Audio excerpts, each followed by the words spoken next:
Vou falar sobre a navalha de Ockham, que é um dos capítulos do livro do Mackay. A navalha de Ockham é um princípio que afirma que os modelos mais simples são os mais prováveis de acontecer. Nessa figura, por exemplo, com uma árvore e algumas caixas, nós temos duas hipóteses. A primeira, de que só tem uma caixa atrás do tronco branco da árvore, e outra que considera que são duas caixas atrás. A navalha de Ockham diria que é mais provável ter só uma, por considerar a hipótese mais simples. E a nossa intuição também concorda que seria uma coincidência muito grande as duas caixas terem a mesma altura, mesma cor e estarem as duas parcialmente escondidas pela árvore. Então, para entender melhor sobre a navalha de Ockham, como que isso funciona, nós vamos ver mais sobre inferência e sobre o teorema de Bayes, que incorpora esse princípio. Bom, então por que a inferência bayesiana incorpora o conceito da navalha de Ockham? Nessa figura, o eixo horizontal ele representa o espaço de possíveis conjuntos de dados D.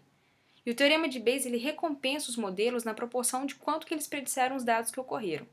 Então, essas previsões elas são quantificadas por uma distribuição de probabilidade que é normalizada nesses dados, e essa probabilidade dos dados, dado uma hipótese HI, é chamada de evidência para essa hipótese. Então, o modelo mais simples, HI no caso aqui, ele faz uma gama mais limitada de previsões, que é dado por P de D dado H1.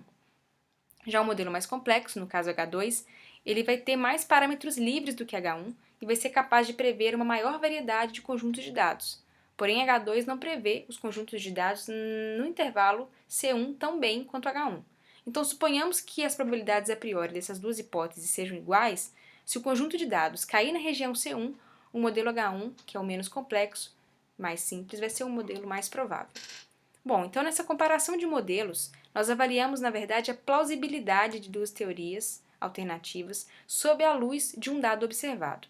Então, usando o teorema de Bayes, nós relacionamos a plausibilidade dos modelos, comparando as probabilidades das hipóteses através da razão entre elas, que é dado por esse cálculo aqui. Bom, e como que isso se relaciona com a navalha de Ockham? Por exemplo, quando H1 é um modelo mais simples que H2? Então, a primeira razão, que é a probabilidade de H1 dividido pela probabilidade de H2, vai medir o quanto nossa crença inicial favorece H1 sobre H2. Já a segunda razão expressa o quão bem os dados observados foram preditos pela hipótese 1 em comparação com a hipótese 2. Essa segunda razão, que é um fator dependente do dado, vai incorporar a navalha de Ockham automaticamente. Bom, em relação aos níveis de inferência, geralmente existem dois níveis que podem ser distinguidos no processo de modelagem de dados. No primeiro nível, nós assumimos que um determinado modelo é verdadeiro e, a partir de então, nós ajustamos esse modelo para os dados, ou seja, a gente infere quais valores os seus parâmetros livres deveriam assumir de forma mais provável, considerando esses dados. Essa análise ela é repetida para cada modelo. Já o segundo nível é a tarefa de comparar os modelos. Essa comparação é feita sob os dados, então é atribuída uma espécie de preferência ou classificação para esses diferentes modelos. Bom, nós vamos assumir que cada modelo, cada hipótese HI tem um vetor de parâmetros W, e vamos definir que o modelo ele é composto por uma coleção de distribuições de probabilidade, que é dada pela distribuição a priori, P de W dado HI, e por um conjunto de distribuições condicionais, um para cada W, considerando as predições que o modelo pode fazer de acordo com esse dado. Então, no primeiro nível de ajuste do modelo, nós podemos calcular P de W, dado que nós já observamos o dado e a hipótese. Isso a gente faz calculando através do teorema de Bayes. E ali no denominador a gente pode perceber que existe uma constante de normalização, que é o P de D dado HI, que ela geralmente pode ser ignorada, porque ela, nesse caso, nesse primeiro nível, ela é irrelevante, afinal nós estamos calculando a inferência de W. Mas no segundo nível ela é muito importante e ela tem o nome de evidência da hipótese. Então, nesse segundo nível de inferência, a gente quer inferir o modelo mais provável, uma vez que nós já conhecemos os dados. Então, P de HI dado D é calculado aproximadamente pela evidência da hipótese e pela probabilidade a priori dessa hipótese. Bom, e o conceito de evidência ele é muito geral. Ele pode ser avaliado para modelos diversos, independente de qual for a nossa tarefa de modelagem, seja um problema de regressão, um problema de estimativa, e aqui a evidência vai ser uma constante de normalização para essa equação, integrando essas probabilidades. E também pode ser aproximado usando o método de Laplace, através da altura do pico, integrando esses valores de probabilidade, vezes a largura desse pico. Então a evidência vai ser o melhor ajuste de verossimilhança dos valores mais prováveis que esse vetor W pode assumir, vezes um determinado fator de Ockham. Mas como então que a gente pode interpretar esse fator de Ockham? A quantidade sigma W, dado um dado, é chamada de incerteza a posteriori em W. Então o fator de Ockham ele vai ser essa incerteza a posteriori em W, dividido pela incerteza propriamente dita de W. Bom, essa figura aqui mostra as quantidades que determinam esse fator de Ockham para uma hipótese HI, considerando apenas um único parâmetro W. A distribuição a priori, que é a linha contínua para o parâmetro, ela vai ter largura sigma W, e a distribuição a posteriori, que é a linha tracejada, tem um único pico quando W tem os mais prováveis valores, no WMP, com largura de sigma W dado D. Então, um modelo complexo com muitos parâmetros, de modo que cada parâmetro é livre para variar em uma grande escala sigma W, geralmente ele vai ser mais penalizado por um fator de Ockham mais forte do que um modelo mais simples. Então, agora voltando ao exemplo da árvore das caixas. De acordo com a navalha de Ockham, nós deveríamos deduzir que há apenas uma caixa atrás da árvore. Então, nós vamos agora calcular se isso é verdade.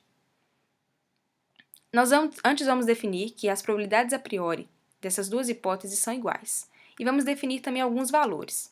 Então, a árvore ela vai ter 10 unidades de largura e que nós vamos considerar também que uma caixa ela poderia estar localizada em qualquer lugar nessas 10 unidades ou em 20 unidades para qualquer lado, esquerda ou direita. Vamos dizer também que o topo dessa caixa ele poderia estar em qualquer lugar entre 0 e 50 unidades. E vamos supor que a caixa pode ter 16 diferentes cores, 16 diferentes tons de cinza. Bom, dados esses limites, vamos agora verificar os nossos parâmetros. Primeiro, da localidade do lado esquerdo da caixa. Segundo, localidade do lado direito. Localidade do topo e a cor dessa caixa. Bom, dado isso, nós calculamos o P de D, dado a hipótese 1 de considerar apenas uma caixa, nós temos esses valores aqui. Agora, se houvessem duas caixas, nós teríamos, na verdade, então, 8 parâmetros, porque seriam os 4 parâmetros que a gente já havia mostrado considerando apenas uma caixa, agora multiplicado por 2, já que nós estamos considerando ter duas caixas por trás da árvore. Agora, uma coisa interessante aqui é que os dois parâmetros que representam os dois lados da caixa que estão ocultos pela árvore, eles apresentam um pequeno detalhe.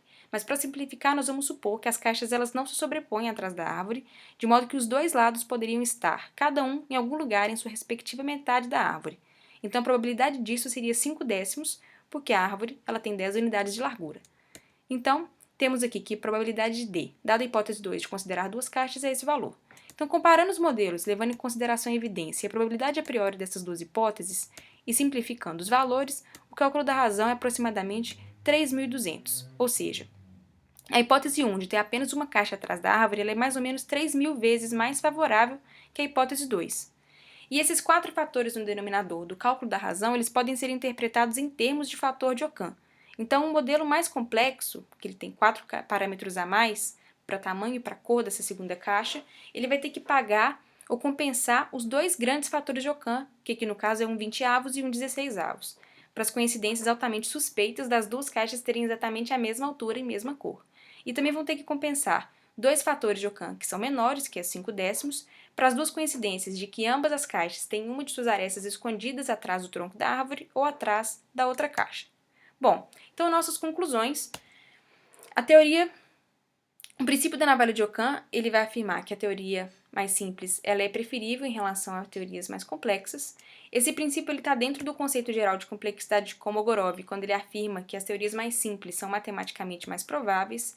Esses tipos de modelos também eles são boas estratégias para aplicações em geral, principalmente em machine learning, porque a partir de uma perspectiva não bayesiana, os argumentos eles são colocados para ajustar a complexidade do modelo à luz de um determinado conjunto de dados treinado para evitar overfitting, e a complexidade do modelo ela geralmente pode ser regulada ajustando o número de parâmetros livres desse modelo. Obrigada.